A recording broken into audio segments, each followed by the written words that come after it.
Cubs, welcome back to the channel. Today we are returning to me attempting to make my own bear from scratch.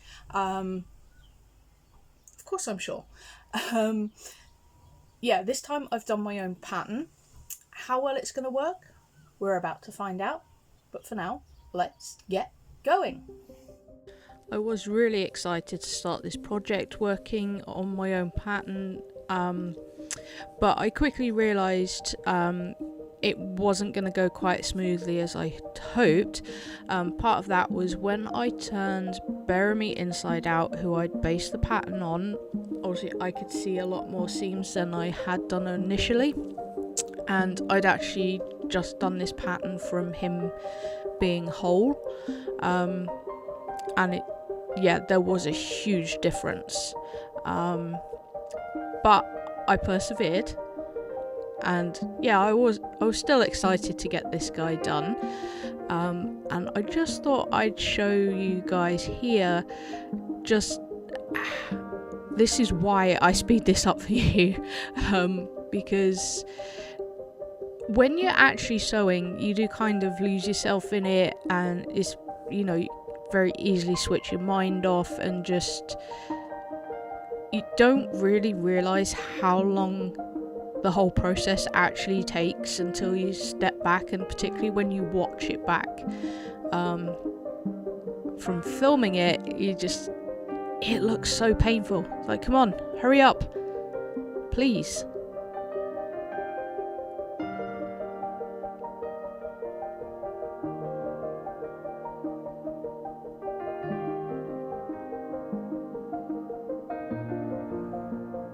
Okay, that's enough of that. Let's get you sped up again. That's better. Okay, so I started with the arms on this one. That's what I'm doing here. And, you know, I moved from doing bits on camera and off camera because otherwise there would be an absolute ton of footage. I mean, there is anyway. For this guy, there were 27 files in total. And I didn't actually use all of them in the end, but it is a very long process. But like I said, it's really, really enjoyable and really worth the time and effort. One thing I don't think I've mentioned whilst making these bears is the thread I'm using is just your standard cotton thread. Now, whilst I know that upholstery thread is your better bet because it's sturdier stuff, whilst I'm practicing and still getting the hang of things, I didn't want to invest in that just yet. I just wanted to get the hang of it first, because with upholstery thread being a thicker thread, I would also need new needles, so I will be looking into that once I'm better at it. The way the next bear's going, because I'm already working on him, I think I've got it. I'm not sure. So far he's looking good, but you know, I've only really done the head and the legs, so yeah, we shall wait and see. I don't want to give too much away. Obviously that video's not going to be out for a couple of weeks yet, and obviously with Midnight's video being delayed as much as it was, it means, you know, it's going to be even further behind than I'd originally intended, but I'm still looking forward to it. Here I just put some darts into the body because I'd forgotten to do that when I initially cut out the template pattern, and I wasn't fully paying attention because you can see just at the bottom of the screen there I had Bearamy out with me, and he only actually had a dart in the front of his body, not in the back as well, but I've sorted all that out as I refined the template. Yeah, and what's this we're doing? Oh, this will be is this the legs? It looks more like oh yeah, I see, yeah, it is the legs. Just the legs have changed so much from this pattern to the sort of modified version, I kind of forgot what I was doing. Yeah, he does look a bit wonky, but you know, I still love him. And again, I was learning the entire process whilst doing this. And one of the things I suddenly realised with this silver fabric was that I need to have a fabric sort of base to it, a different kind of fabric, and attach it to that fabric and see if that would work, because there was no way I was going to just be able to use that straight as like the paw pads.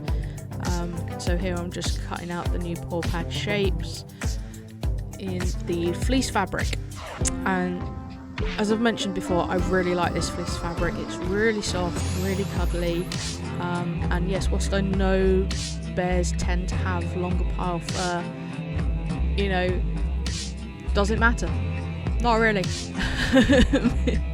You know, I just, yeah, it's really, really soft. Not as soft as the Cuddle Soft fleece that I will be using in a future video, but soft nonetheless, and that is the main thing.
I apologise for the camera angle shift on this one. Again, I was in the process of filming this one when my original tripod setup died. So this is his muzzle, sort of the base for it, and again sewing it closed the dart. And going back to the camera angle, this has taken me a few tries to get it how I want it, so it will change a couple of times during this video. Again, I apologise for that. You know, I'm learning everything as I go, but I'm having fun, and you know, I love sharing these with you guys, and I hope you enjoy it too. Yeah, for some reason at this point, stitching his head together, I still hadn't sorted his eyes out, which was a bit silly because you have to wait for them to dry. And what I did with these, because I do it all off camera, is I kept them as black and then just mixed some of the rainbow alcohol ink into UV resin that I got from Nerdy Crafters First Not Another Crap kit, and you'll see at the end they just look fantastic, and I'm really happy that I tried that. Yeah, it just works so well. Attaching the muzzle to his head.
on to the final stage of assembly, attaching his head to the rest of his body. Yeah, just before I stuff him. Again, bears just look so freaky when they're inside out with their eyes like that. But in a way, I love it. Stuffing him was a little tricky because the holes I'd left at the tops of his arms and his legs were actually really narrow. So I did use the stuffing tool quite a bit. And I think I mentioned before, I'm not sure I'm actually using the stuffing tool correctly. There's no instructions with it. I've not seen any video where anyone actually uses one of them. And I end up using the handle. So here I am attempting again to use the silver fabric because I really wanted to use it on him. It was part of his design. And I had used some watered down Mod Podge on this to try and help stop it from fraying, which it did, but it seemed to splinter, for lack of a better word. You know, it's the only way I can think of describing it, how it was behaving. And yeah, so even doing that, I just decided to give up. Because it just got so frustrating that it wasn't working the way I wanted it to. Couldn't think of any other way around it. You know, I even tried stuffing his leg, see if that helped, and it just looked a mess. You can see it's too big, and here I am trimming it to try and make it look better, but this, you can see all the fluff at that point and the dust. I just, yeah, gave up, stuffed him. I end up doing these accents off camera, but I'll go into that in the outro. But yeah, the stuffing process is a lot of fun because you finally get to see what the bear really looks like. So I shall let you guys enjoy this process.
So, Midnight is all done. Now, I did do his accents off camera, and that's because I was getting really stressed out with everything not going the way I wanted it to with the fabric, which I did manage to glue some on the inside of his ears, but the glue was really obvious, so I did go over that with a bit of fabric paint, and I did his feet and muzzle again with fabric paint, but this fabric drinks paint like there is no tomorrow. So yeah, it took a lot of coats. You can see his eyes aren't quite level, but that's also because of the shape of his muzzle, and I really like what I did with his nose and mouth. And yeah, I love the eyes. So again, not perfect. Since starting him, I have refined the template. When I did Beremy and had him inside out, I was able to see where all the correct seams and darts and everything were. So I will be revisiting this pattern. I'll be doing a completely different bear, and I'm really looking forward to it. It's going to be good, I hope. But that's it for this one, Cubs, and I'll see you in the next one.